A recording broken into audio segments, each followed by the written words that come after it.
This is their Satanic Majesties request by the Rolling Stones. Let's talk records. It is May 26, 1967 in London, England. The Beatles released Sgt. Pepper's Lonely Heart Club Band, instantly proclaimed a masterpiece. A technicolor explosion that shifts the axis of popular music. The world is changing fast. The summer of love is beginning. Psychedelia is taking over. And for the Rolling Stones, already neck deep in legal troubles and internal chaos, the pressure hits like a tidal wave. Only about a month later, on June 27, 1967, Mick Jagger, Keith Richards, and Brian Jones are all preparing to stand trial.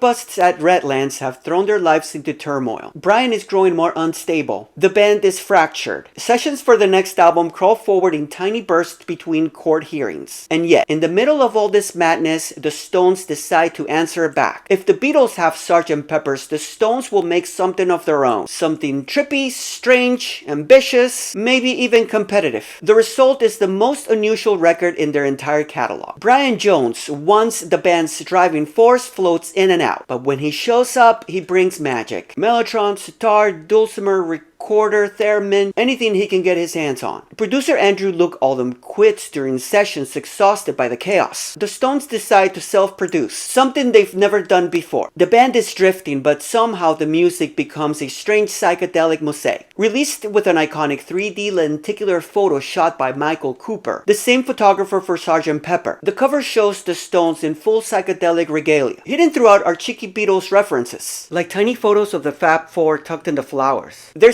Satanic Majesty's request arrives on December 8, 1967 in the UK and December 9th in the US. Critics don't know what to make of it. Some call it a messy masterpiece. Others accuse the Stones of trying too hard to be psychedelic. The album peaks at number 2 in the US and number 3 in the UK. In Another Land, credited to Bill Wyman, is the first single, released December 2nd. The only Wyman song ever on a Stones album. She's a Rainbow, released as a single on December 23, 1967, featuring John Paul Jones arranging the iconic string part. Hit number 25 in the US. There's 2000 Light Years From Home, their trippiest track ever, written by Jagger while in jail during drug trials. The Stones would instantly pivot away from psychedelia, returning with Beggar's Banquet in 1968, the beginning of their legendary run. For decades, Satanic Majesties was dismissed, but today it's viewed as a cult classic. Not to mention, Brian Jones' contributions are now recognized as some of the most beautiful of his final years. In the end, their Satanic Majesty's request isn't the Stones trying to be the Beatles. It's the Stones trying to stay alive through one of the darkest, strangest years of their career, and emerging with a time capsule of late 60s chaos.